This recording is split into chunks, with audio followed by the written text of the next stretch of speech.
जय हिंद साथियों। KS education point के ऑनलाइन प्लेटफॉर्म पर आप सभी का स्वागत है।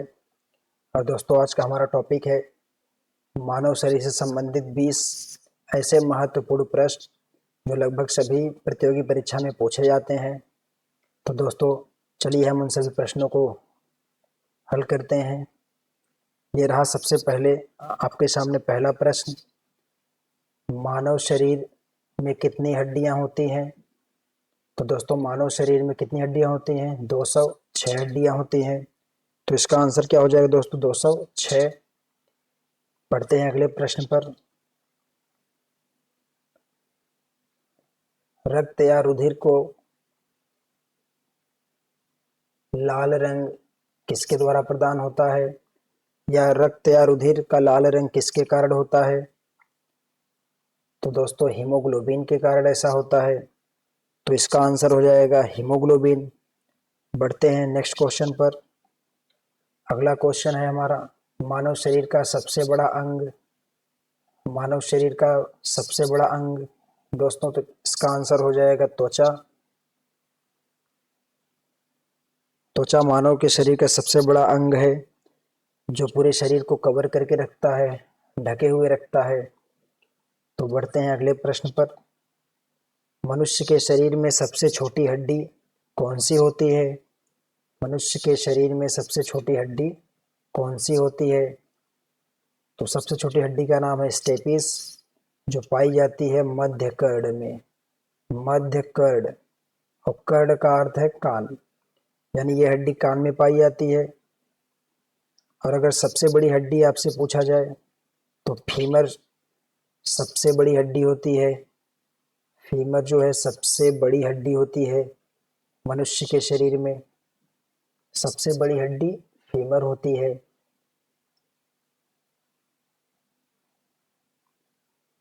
और अगर सबसे पतली हड्डी की बात किया जाए तो सबसे पतली हड्डी कौन सी होती है? फेबुला। कौन सी होती है? फेबुला।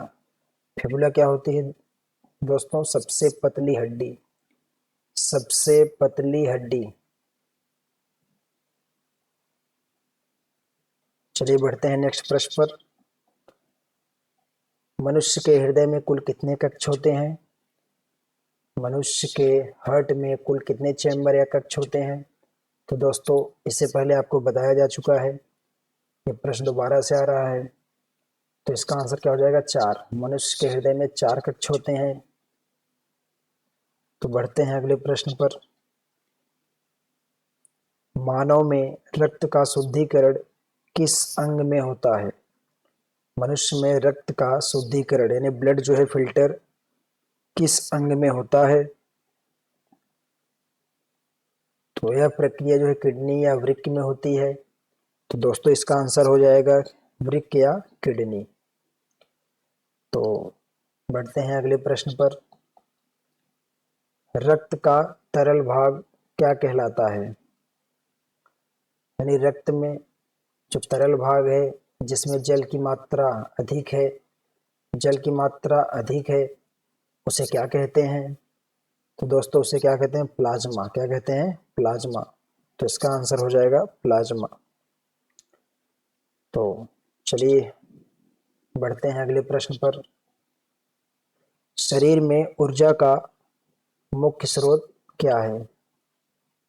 यानी हमारे शरीर में ऊर्जा का मुख्य स्रोत, यानी हमें सबसे ज़्यादा ऊर्जा, कहने का मतलब है ऊर्जा के लिए सामान्यतः हम ज़्यादातर किसका उपयोग करते हैं?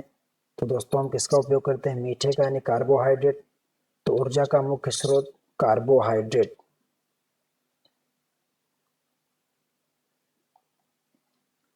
पढ़ते हैं अगले प्रश्न पर। प्रश्न संख्या 9, मानव शरीर का सामान्य तापमान कितना होता है? मानव शरीर का सामान्य तापमान कितना होता है? तो दोस्तों, ये आपको पता ही होगा कि मानव शरीर का सामान्य तापमान 37 डिग्री सेल्सियस। यदि यही प्रश्न पूछा जाए आपसे कि मानव शरीर का सामान्य तापमान केल्विन में कितना होता है, तो दोस्तों कितना हो जाएगा? 310 केल्विन। कितना हो जाएगा? 310 केल्विन। और यदि अगर ये फ़ारेनहाइट में पूछा जा रहा है तो इसका आंसर हो जाएगा 98.6 फ़ारेनहाइट। 98.6 फ़ारेनहाइट। तो तो दोस्तों बढ़ते हैं अगले प्रश्न पर, जो है रक्त में ऑक्सीजन का परिवहन कौन करता है? यानी रुधिर में ऑक्सीजन का परिवहन कौन करता है? तो दोस्तों रुधिर में ऑक्सीजन का परिवहन आरबीसी करता है, आरबीसी करता है। लेकिन यहाँ ऑप्शन में कहीं आरबीसी नहीं दिया गया है, अर्थात यहाँ हम समझेंगे कि आरबीसी के अंदर ही क्या पाया जाता है? हीमोग्लोबिन। क्या पाया जाता है? हीमोग्लोबिन। इसीलिए दोस्तों इसका आंसर हो जाएगा हीमोग्लोबिन। तो रक्त में ऑक्सीजन का परिवहन कौन कराता है? आरबीसी या हीमोग्लोबिन। तो बढ़ते हैं अगले प्रश्न पर, जो कि प्रश्न संख्या 11, पाचन तंत्र का सबसे लंबा अंग या भाग कौन सा है? पाचन तंत्र का सबसे लंबा अंग या भाग कौन सा है? तो दोस्तों इसका आंसर हो जाएगा छोटी आंत, क्योंकि बड़ी आंत नाम मात्र बड़ी है, इसकी लंबाई 1 से 2 मीटर होती है, जबकि छोटी आंत की लंबाई 5 से 7 मीटर होती है। इसीलिए दोस्तों इसका आंसर हो जाएगा छोटी आंत। तो बढ़ते हैं हम अगले प्रश्न पर, जो है मस्तिष्क का वजन औसतन कितना होता है? यानी यहाँ पर पूछा जा रहा है मस्तिष्क का वजन एवरेज में कितना होता है? तो लगभग कितना होता है दोस्तों? 1.5 kg। लगभग में वैल्यू है कि लगभग में 1.5 किलोग्राम या 1500 ग्राम होता है। तो दोस्तों इसका आंसर हो जाएगा 1.4 किलोग्राम। बढ़ते हैं अगले प्रश्न पर, मानव शरीर में लाल रक्त कोशिकाओं का जीवन काल कितना होता है? मानव शरीर में लाल रक्त कोशिकाओं का जीवन काल कितना होता है? तो दोस्तों ये अधिक आयु की बात की गई है, अधिक से अधिक जीवन काल कितना होता है आरबीसी का? तो दोस्तों 120 दिन। कितना होता है? 120 दिन। बढ़ते हैं अगले प्रश्न पर, प्रश्न संख्या 14, फेफड़ों का मुख्य कार्य क्या है? यानी फेफड़े जो है हमारे बॉडी में क्या करते हैं, इनका मुख्य कार्य क्या है? तो इनका मुख्य कार्य है गैसों का विनिमय। विनिमय का अर्थ है आदान प्रदान, आदान प्रदान। अर्थात हम कह सकते हैं कि जो गैसों का आदान प्रदान है, गैसों का विनिमय होता है, वो फेफड़ों के द्वारा होता है। तो दोस्तों बढ़ते हैं अगले प्रश्न पर, प्रश्न संख्या 15, मस्तिष्क का कौन सा भाग संतुलन बनाए रखता है? यानी मस्तिष्क का ऐसा कौन सा भाग है जो हमारे शरीर की सभी लगभग क्रियाओं पर नियंत्रित करता है? यानी शरीर की क्रियाओं को नियंत्रित करता है या सभी क्रियाओं पर नियंत्रण रखता है। अर्थात हम कह सकते हैं जो मस्तिष्क का अधिक से अधिक भाग का निर्माण करता है, तो उसका आंसर हो जाएगा दोस्तों सेरिब्रम। सेरिब्रम जो है हमारे मस्तिष्क का सबसे अधिक भाग का निर्माण करता है और इसी के द्वारा जो है शरीर की सभी क्रियाओं को नियंत्रित किया जाता है। तो दोस्तों बढ़ते हैं अगले प्रश्न पर, पाचन क्रिया का आरंभ कहाँ से होता है? जब पाचन क्रिया कहाँ से आरंभ होती है? तो पाचन की जो प्रक्रिया होती है दोस्तों, ये जो है आपका मुख गुहा से प्रारंभ हो जाता है, क्योंकि मुख गुहा में पाया जाता है लार, और लार में पाया जाता है एक एंजाइम जिसका नाम है टाइलिन। क्या नाम है? Ptyalin enzyme. और यही एंजाइम कार्बोहाइड्रेट के पाचन में सहायता करता है। किसके पाचन में सहायता करता है? कार्बोहाइड्रेट। कार्बोहाइड्रेट के पाचन में सहायता करता है, कार्बोहाइड्रेट के पाचन में सहायता करता है। इसीलिए हम कहते हैं पाचन की प्रक्रिया कहाँ से आरंभ हो जाती है? मुख गुहा से। तो बढ़ते हैं अगले प्रश्न पर, कौन सी ग्रंथि को मास्टर ग्रंथि कहा जाता है? यानी हमारे शरीर में किस ग्रंथि को जो है मास्टर ग्रंथि यानी मास्टर ग्लैंड कहा जाता है? मास्टर ग्रंथि मतलब ऐसी ग्रंथि जो दूसरी ग्रंथियों को उसके सिक्रीशन यानी उसके स्रावण को नियंत्रित करती हो, ऐसे ग्रंथि को हम क्या कहेंगे? मास्टर ग्रंथि। यानी दूसरी ग्रंथियों पर जिसका कंट्रोल हो, जिसका नियंत्रण हो, उसे हम कहेंगे मास्टर ग्रंथि। तो दोस्तों इसका आंसर हो जाएगा पिट्यूटरी। पिट्यूटरी ग्रंथि और अन्य ग्रंथियों के श्रावण को नियंत्रित करती है। तो दोस्तों बढ़ते हैं अगले प्रश्न पर। शरीर में सबसे अधिक ऊर्जा किससे प्राप्त होती है? शरीर में सबसे अधिक ऊर्जा किससे प्राप्त होती है दोस्तों? तो सबसे अधिक ऊर्जा प्राप्त होती है वसा से। जब आपसे पूछा जाए कि अधिक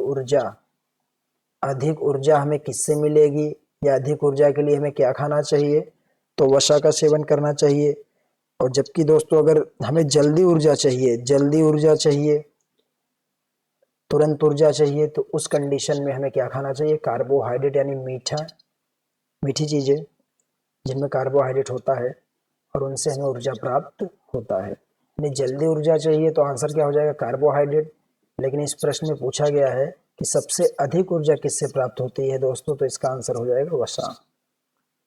तो बढ़ते हैं सेकंड लास्ट क्वेश्चन पर, जो प्रश्न संख्या 19 है। मानव शरीर में रक्त की मात्रा शरीर के कुल वजन का कितना प्रतिशत होती है? यानी मानव शरीर में जो रक्त की मात्रा होती है, ये जो है नर में या पुरुष कह दीजिए, नर और पुरुष में कितनी होती है? नर या पुरुष में 5 से 6 लीटर। और जबकि स्त्री में रक्त की मात्रा कितनी होती है? 4 से 5 लीटर। अर्थात हम कह सकते हैं कि पुरुष में स्त्री की तुलना में पुरुष में अधिक रक्त होता है। तो यहाँ क्वेश्चन पूछा गया मानव शरीर में रक्त की मात्रा शरीर के कुल वजन का कितना प्रतिशत होती है? तो दोस्तों 7%। कितना होती है? 7% होती है। तो चलिए बढ़ते हैं नेक्स्ट एंड लास्ट क्वेश्चन पर। शरीर की सबसे बड़ी ग्रंथि कौन सी है? यानी मनुष्य के शरीर की सबसे बड़ी ग्रंथि कौन सी है? तो दोस्तों क्या हो जाएगा इसका आंसर? यकृत, जिसे लीवर भी कहते हैं। तो ये रहा आज का 20 महत्वपूर्ण प्रश्न। दोस्तों अगर वीडियो अच्छी लगी हो तो वीडियो को लाइक और शेयर करें, चैनल को सब्सक्राइब करें और बेल नोटिफिकेशन को भी प्रेस कर दें ताकि जो भी वीडियो अपलोड की जाए सबसे पहले आप तक पहुंच जाए। तो आज के लिए इतना ही, मिलते हैं नेक्स्ट वीडियो में। तब तक के लिए राधे राधे।